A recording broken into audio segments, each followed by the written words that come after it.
नमस्कार, स्वागत आहे तुमचं लतास फूड स्टोरीमध्ये। काल होती संकष्टी चतुर्थी, त्यानिमित्ताने केले होते उकडीचे मोदक। तर उकडीचे मोदक केल्यानंतर बरीच उकड राहिली होती, तर त्याचं काय करायचं असा प्रश्न पडल्यानंतर मी केले त्याचे छान छान फुलके।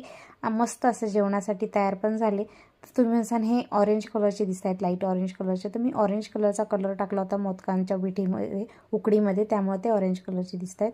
त्याच्यानंतर मी इथे घेतलेला आहे मस्त फुलके करून, आणि ते भाकरीसारखे भाजून घ्यायचे, छान असे मऊसूद होतात। तर तुम्ही उकड काढून जर फुलके केले तर खूपच छान मऊ मऊ लागतात, तर असे पण करू शकतो आपण।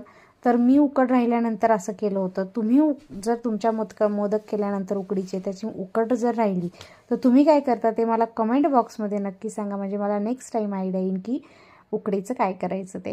तर इथे छान भाकरी करू शकता, फुलके करू शकता तुमच्या आवडीने। आणि जर मोदकाचा व्हिडिओ बघितला नसेल तर खाली मी त्रिकोण दिसतोय, तिथे मोदकाचा व्हिडिओ टाकते, तर नक्की क्लिक